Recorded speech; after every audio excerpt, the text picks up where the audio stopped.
Kaum komunis memang memiliki DNA pengkhianat, tak hanya terhadap lawan politiknya atau rekan koalisinya, bahkan terhadap sesama barisan komunis.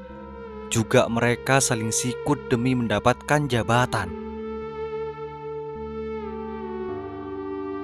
Kronik ini terjadi setelah gagalnya upaya kudeta berdarah, tepatnya di Madiun pada tahun 1948, di mana para tokoh pemberontak melarikan diri dari kejaran aparat keamanan Republik Indonesia.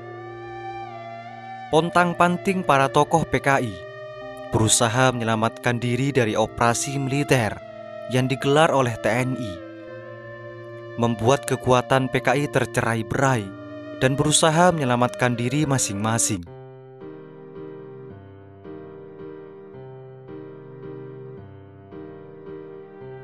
Langkah melarikan diri adalah pilihan yang realistis bagi tokoh PKI saat itu, mengingat political solution yang diberikan oleh Presiden Soekarno sangat keras, di mana rakyat disuruh memilih berpihak kepada Soekarno-Hatta atau mendukung PKI Musso.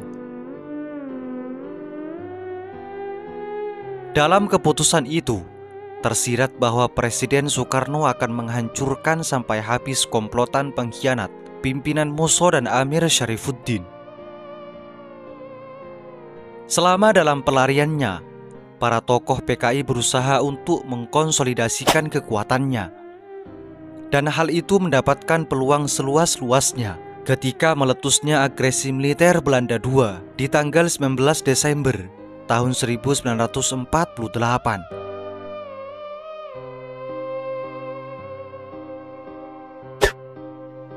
Sikap licik Belanda yang secara sepihak menyerang kekuatan TNI serta menawan para tokoh pimpinan RI memaksa TNI untuk memfokuskan operasi militer untuk menghadapi agresi militer Belanda.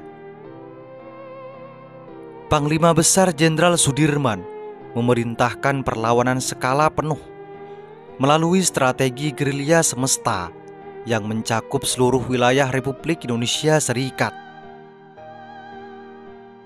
Kolonel A.H. Nasution merespon cepat perintah tersebut dengan memerintahkan divisi Siliwangi untuk kembali ke posnya masing-masing guna menghancurkan kekuatan militer Belanda.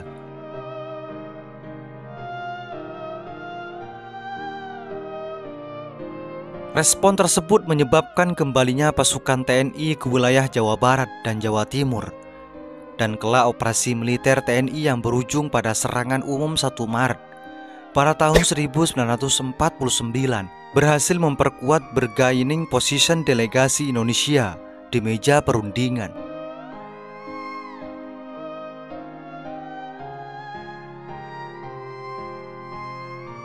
Kegagalan agresi militer Belanda II berhasil meyakinkan dunia internasional akan eksistensi pemerintah Indonesia yang diperkuat oleh TNI dan berhasil memaksa Belanda untuk mengakui kedaulatan Republik Indonesia secara utuh.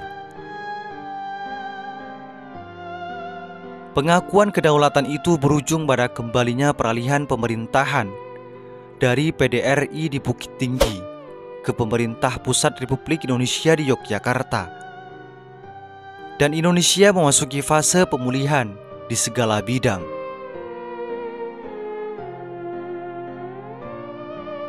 Dalam fase tersebut, pihak PKI memanfaatkan kondisi dengan mencoba untuk melakukan rekonsiliasi dengan pemerintahan Soekarno, sambil menyatakan bahwa unsur-unsur PKI ikut melawan agresi militer Belanda.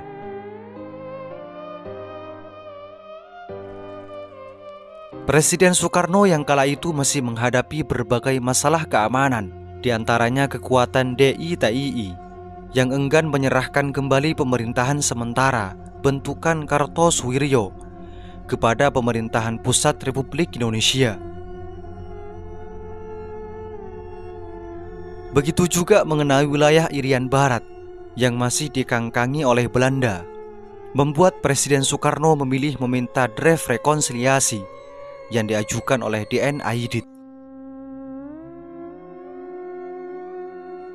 Dalam pembicaraan dengan Bung Karno, Aidit meyakinkan seluruh pihak bahwa peristiwa Madiun mutlak akibat kesalahan golongan tua PKI, seraya mengklaim bahwa PKI akan mengintensifkan perjuangan di luar politik. Jika Bung Karno berkenan menerbitkan amnesti kepada seluruh anggota PKI dan merestui kepemimpinan PKI yang disusun oleh Aidit, di mana golongan muda lebih dominan dalam kepengurusan tersebut.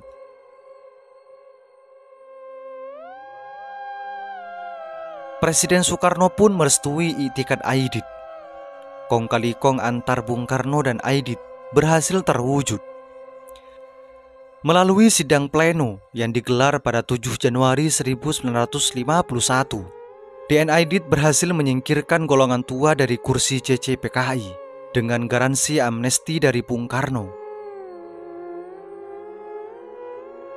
Para tokoh PKI yang lelah hidup dalam pelarian memilih mendukung kudeta Aidit terhadap Alimin.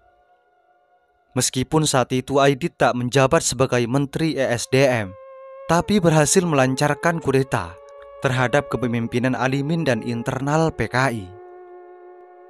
Semoga bermanfaat.